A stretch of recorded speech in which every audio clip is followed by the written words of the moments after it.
Hello నేను మిసేస్రావు. Telugu Desam party, Janasena, BJP పొత్తు అయితే దాదాపుగా కన్ఫర్మ్ అయిపోయింది. సీట్ల షేరింగ్ విషయంలో బీజేపీది కొంత పెండింగ్ ఉంది. జనసేన, తెలుగుదేశం పార్టీ సీట్ల షేరింగ్ మాత్రం ఒక క్లారిటీ వచ్చేసింది. అయితే ఇక్కడ రెండు పార్టీలకు సంబంధించిన సీట్ల షేరింగ్ ఒక కొలికి వస్తే ఓట్ల షేరింగ్ ఎలా ఉంటుంది అనే దాని మీద తర్జన భర్జన పడుతూ ఉన్నాయి.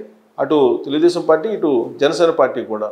ఎట్టి పరిస్థితుల్లో గ్రౌండ్ లెవెల్లో ఓట్ షేరింగ్ అనేది జరగాలి, 100కి 100% అనేది చంద్రబాబు నాయుడు యొక్క ఆకాంక్ష. అలాగే పవన్ కళ్యాణ్ ఆకాంక్ష కూడా అదే. కానీ గ్రౌండ్ లెవెల్లో ఉండేటువంటి పరిస్థితులు కొంత డిఫరెంట్గా ఉన్నాయి.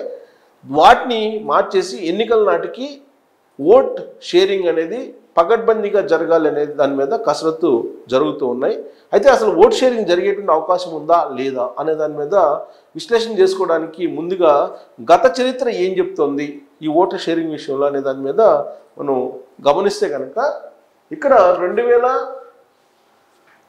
2014, 2019లో ఏం జరిగింది అనే దాని మీద మనం ఒకసారి అబ్జర్వ్ చేస్తే కనుక మదనపల్లి కొన్ని కాన్స్టిట్యున్సీని కనుక తీసుకొని మనం విశ్లేషణ చేసుకుంటే మదనపల్లి నియోజకవర్గం, చిత్తూరు జిల్లా మదనపల్లిని తీసుకుంటే 2014 ఓటు ట్రాన్స్ఫర్ సంబంధించి 2009లో 2009లో జరిగింది ఏంది? ప్రజారాజ్యం పార్టీ, కాంగ్రెస్ పార్టీ, అలాగే తెలుగుదేశం పార్టీ ఇవి వేరువేరుగా పోటీలోకి వెళ్ళి ఆ రోజున ఇది గ్రాఫ్, తెలుగుదేశం పార్టీ గ్రాఫ్.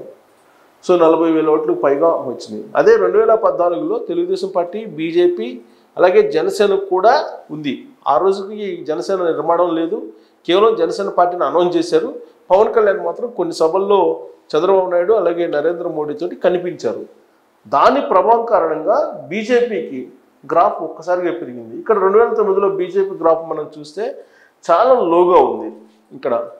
అదే అలయన్స్కి వచ్చేటప్పటికి బీజేపీ గ్రాఫ్ 2014లో ఏ విధంగా పెరిగిందో మనం చూడొచ్చు. అంటే ఖచ్చితంగా ఓట్ షేరింగ్ భారీగా జరిగింది. ఓట్ షేరింగ్ అనేది దానికి ఉదాహరణ. అదే 2019 వచ్చేటప్పటికి 2019లో అక్కడ తెలుగుదేశం పార్టీ ఒక్కటే పోటీ చేసింది. బీజేపీ గ్రాఫ్ ఎలా తగ్గిపోయిందో చూడండి. అంటే తెలుగుదేశం పార్టీకి సంబంధించినటువంటి ఓటు బీజేపీకి బాగా ట్రాన్స్ఫర్ అయింది కాబట్టి మనకు 2014లో ఈ గ్రాఫ్ కనిపిస్తుంది. ఇక్కడ బీజేపీకి 2009లో 2019లో ఒకే రాగా వచ్చింది. ఇక్కడ అంటే ఓట్ షేరింగ్ జరిగింది, బాగా జరుగుతుంది. సినిమా భాషలో చెప్పాలంటే కెమిస్ట్రీ అదిరింది అంటుంటారు.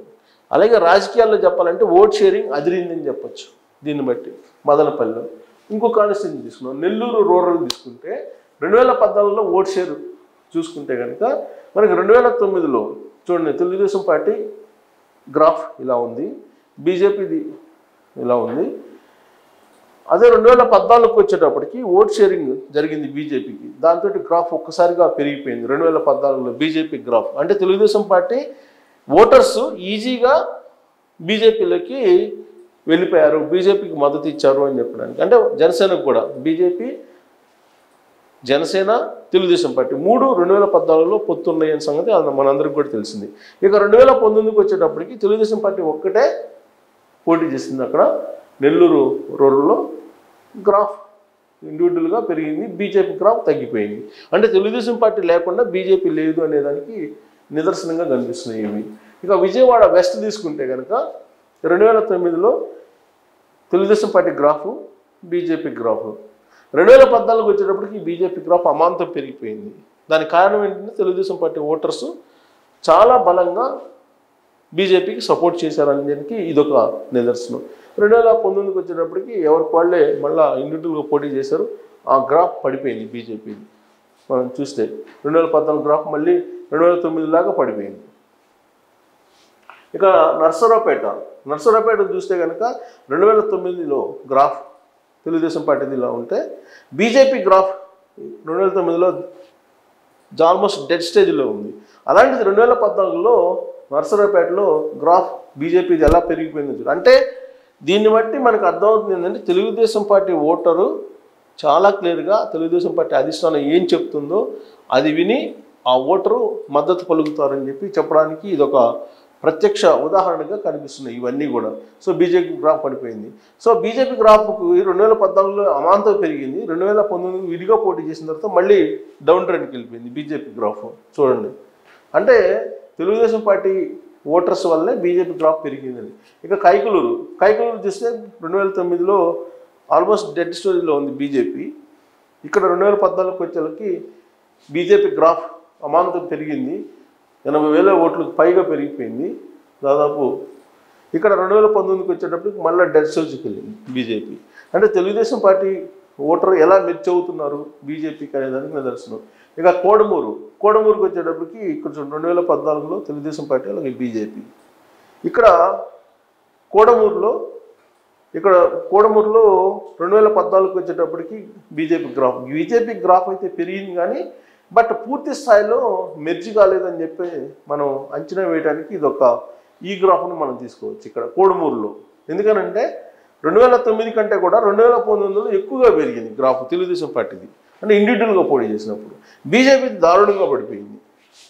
2014లో తెలుగుదేశం పార్టీ ప్లస్ బీజేపీ కలిసి పోటీ చేసినప్పటికీ కూడా ఇక్కడ కోడమూరు నియోజకవర్గంలో 2019లో విడిగా పోటీ చేస్తేనే తెలుగుదేశం పార్టీకి ఎక్కువ వచ్చింది. అంటే మెర్జింగ్ అనేది తెలుగుదేశం పార్టీ ఓట్ బ్యాంకు పెద్దగా కాలేదు, అంటే అయ్యింది కానీ బట్ 70% అలా అయినట్టు కనిపిస్తుంది. ఎందుకంటే 2009కి 2014కి కంపేర్ చేస్తే విడిగా పోటీ చేస్తే తెలుగుదేశం పార్టీ గ్రాఫ్ బాగా పెరిగింది కోడమూరులో.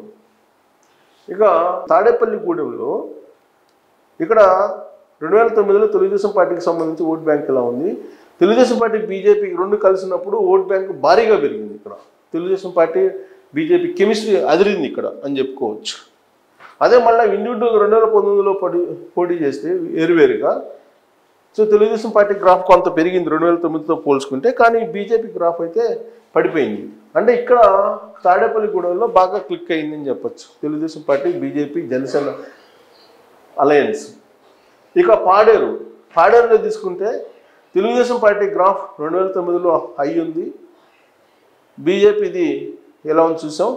ఇక్కడ వర్కౌట్ కాల తెలుగుదేశం పార్టీ బీజేపీ జనసేన పొత్తు పాడేరులో వర్కౌట్ కాలేదని చెప్పడానికి ఈ గ్రాఫ్ మనం నిదర్శనంగా తీసుకోవచ్చు. ఎందుకంటే ఇండివిజువల్గా పోటీ చేసినప్పుడే తెలుగుదేశం పార్టీకి ఎక్కువ ఓట్ బ్యాంక్ వచ్చింది, కాబట్టి ఇక్కడ కెమిస్ట్రీ అంత వర్కౌట్ కాలేదు ఈ రెండు పార్టీలకి అని చెప్పి చెప్పొచ్చు. పాడేరులో రాజమండ్రి సిటీ చూస్తే కనుక రాజమండ్రి సిటీలో మనకు 2009లో గ్రాఫ్ చూసాం తెలుగుదేశం పార్టీ బీజేపీ. ఇక్కడ 2014కి వచ్చేటప్పటికి ఇక్కడ రెండు కూడా బాగానే సక్సెస్ అయింది. రాజమండ్రి సిటీలో ఆల్మోస్ట్ కెమిస్ట్రీ బాగానే వర్కౌట్ అయింది. బట్ 2019లో విడిగా పోటీ చేస్తే ఇంకా ఎక్కువగా తెలుగుదేశం పార్టీకి వచ్చింది. అంటే కెమిస్ట్రీ 90% అయింది, ఇంకా 10% కావాల్సి ఉంది. ఇక్కడ పూర్తి స్థాయిలో అయితే కాలేదని చెప్పి చెప్పొచ్చు. ఇది 2014 2019 కంపేర్ చేస్తే. 2009 2014 కంపేర్ చేస్తే మాత్రం బాగా వర్కౌట్ అయిందని చెప్పి చెప్పుకోవచ్చు. ఇక విశాఖపట్నం నార్త్లో బాగా వర్కౌట్ అయింది బీజేపీ తెలుగుదేశం పార్టీ జనసేన యొక్క గ్రాఫ్. విశాఖపట్నం నార్త్లో బాగా వర్కౌట్ అయింది 2014లో విడిగా పోటీ చేసినప్పుడు కన్నా కూడా 2014 కలిసి పోటీ చేసినప్పుడు ఎక్కువగా ఉంది. సో 2009తో పోలిస్తే కనుక బాగా క్లిక్ అయిందని చెప్పి చెప్పుకోవచ్చు. సో బీజేపీ గ్రాఫ్ 2019 చూస్తే కనుక 2009 కన్నా బాగానే ఉంది. బట్ ఇక్కడ తెలుగుదేశం పార్టీ బీజేపీ గ్రాఫ్ అయితే వాళ్ళ కాంబినేషన్ అయితే హిట్ కాంబినేషన్ అని చెప్పుకోవచ్చు అక్కడ. సో ఇలా ఓట్ షేరింగ్ సంబంధించి బీజేపీ జనసేన తెలుగుదేశం పార్టీ మధ్య ఉన్నటువంటి కొన్ని అనుమానాలు ఉన్నాయి. అందుకే ఒక్కొక్క కాన్స్టిట్యున్సీని తీసుకొని కొంచెం ఒక రోల్ మోడల్గా కొన్ని నమూనాగా చూపించడం జరిగింది. సో కాబట్టి ఓట్ షేరింగ్ 2014లో ఎలా జరిగింది అనే దాన్ని బేస్ చేసుకొని కనుక వాళ్ళు అలయన్స్కి వెళ్తే కనుక వర్కౌట్ అయ్యేటువంటి అవకాశం ఉంది. కొన్ని చోట్ల తెలుగుదేశం పార్టీ అలయన్స్ వల్ల నష్టపోయిన సందర్భం కూడా ఉంది. కాబట్టి ఎక్కువ చోట్ల మనం తీసుకుంటే కనుక ఓట్ షేరింగ్ అనేది hit combination Telugu Desam party Janasena BJP అనేది మనం ఒక కంక్లూజన్కి అయితే రావచ్చు. Thank you very much.